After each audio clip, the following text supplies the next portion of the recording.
Hey guys, it's Max Convexity. Hope everyone's having a good day.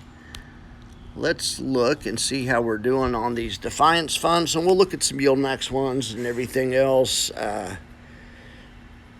Sorry this report's late. I've been having problems. It probably won't surprise you guys. It's a daily thing since I lost my computer.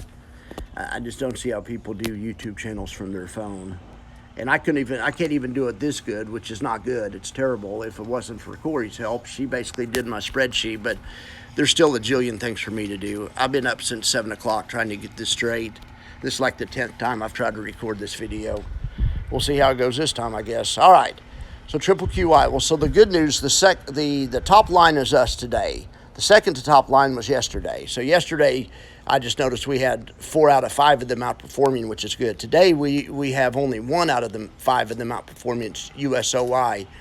Now, USOI's option doesn't expire till today, but I can't get the spreadsheet to figure out it's a 2-day option. But we can look down to yesterday's information to see what USOI is doing. They have the 75.5 strike put. They sold for 94 cents. So that makes their break even 75.50 less 94 cents, which is 74.56, right? Well, right now the current price of the market is, that was yesterday's current price. The current price of the market today is, I'm going up to the top line, 75.05. I just need to get somehow I need to tell the spreadsheet that the option doesn't expire till today. Anyway, I'll figure that out this weekend, so that's the least of my problems compared to other stuff I have going on. All right, so here we have all the strikes and all the premium. So you can just see right off the bat, compared to yesterday, triple QI earned way less premium. That yesterday they monetized that single-day volatility. Now, if you look at yesterday's results, the end result did not work out great for IWMY, but even with the sell-off at the end of the day, triple QI was able to make money. Well, the reason they were able to make a little bit of money is because they had such a gigantic buffer. That 158 points premium earned, that comes right off the strike price, 18,770, making the break even 18,611. Anyway, you have to drop more than 150 points when you put on 158 points when you have on one of these transactions to lose. It's just a powerful trade. So anyway, so we'll look and see how today's are doing. Well, today the points in the money all say just dash, which means they're out of the money right now, which is great. So let's just look at one of them. Triple QI, the strike is 18,660. Premium earned is 79.45. So you subtract 79.45 from 18,660 and you get 18,5, whatever that says, 18,580.55. Anyway, so right now the current price is 18,700, so 18,700. We only need to be 18,580, so we're well above that. Total profit on all of them. So if we end up here, the total profit by the end of the day would be $1 million for triple QI. JEPY, it'd be 435,000. IWMY would be 978,000. I don't know what it'd be on USOIs, but when the day's USOI, we'll update that when the day's over. I'll figure out a way to put the information on the right line. But then going over here to the dividend estimates, yes, some of them are lower than they were at the start of the month, but that happens. JEPY's estimate at 57 cents. Let me see, I'm just going back through time here. It was at 69, 73, 78, 81, 81, 75, 75. That was at the first of the month, and I think there was some gigantic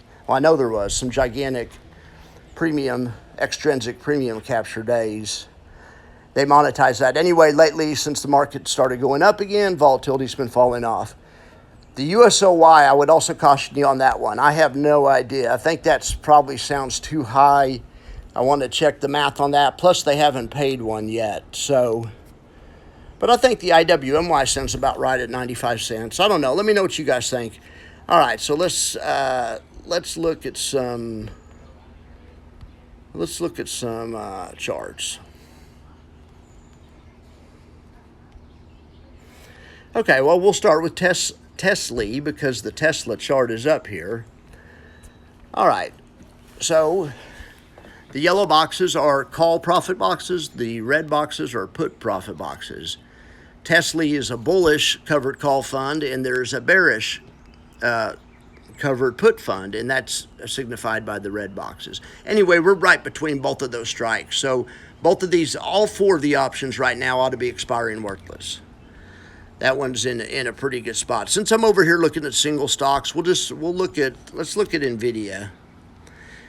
Okay, now I've been drawing these boxes to scale. So on this one, there's only yellow boxes. Those are only call boxes, which are covered call. Nvidia doesn't have an inverse yield fund. Not yet, anyway, or no, not a yield max version, anyway. You could see yesterday they were at 950, and then they had a big earnings announcement, and they went up to 1,050. So 100 points, no looking back. You can see, though, I drew the boxes to scale. You can see how much premium we got for these numbers right here, 191 and 162. That represents the amount of yearly premium that these boxes, would contribute to. In other words, if every week looked like this week, they'd pay about 191% dividend, or 162. So now you can see on this current week, they had to roll out. They had to, they had to roll into next week, and they had to cover these trades at a big loss. But it's important to remember they also own shares of the stock through the synthetic, so the loss was offset by the synthetic. But anyway, they were capped out, and it sucks. For now, though, they're uncapped out again. Now they can go from 1040, where we sit now, to almost 1100 before they get capped out. And it's probably not far enough for some people, but it is what it is. That's what they did. All right, let's go back here to index land. I'm more comfortable in index land. Look at that. I like that. So do you guys ever hear, that's S&P, so that'd be for JEPY. Did you guys ever hear that before 3-day weekends, there's a trend? If I can find the study, I'll post a link to it. There's a trend that the day before 3-day weekend, where you have Monday off in the market, is usually a big up day. And I don't know if it's because maybe there's people that were going to buy on Monday.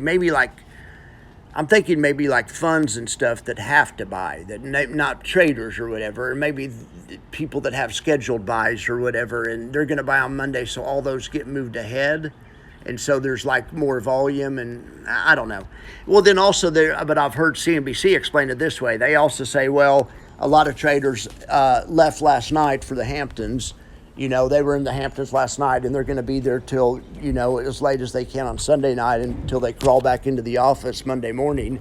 So lots of times also according to CNBC, if you can believe them, the volume's thinner, which exacerbates the moves.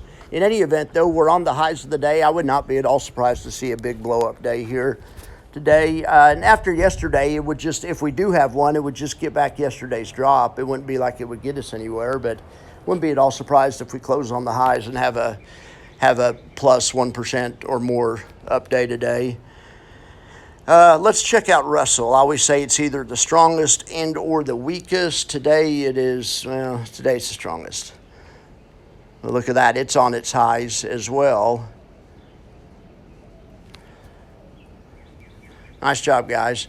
All right. Well, I'll be back at lunch, and sorry I didn't come back at lunch yesterday. I spent the day working on, I'm building a studio inside my house, a podcast studio, or not really a podcast, a set for me to do, in a spare bedroom. Anyway, I was working on that yesterday, so it's getting too hot in Austin to broadcast from the carport, and the repeater compare guy thinks that when he heard I was using the computer in the carport all spring, he just said it's too hot for an older computer.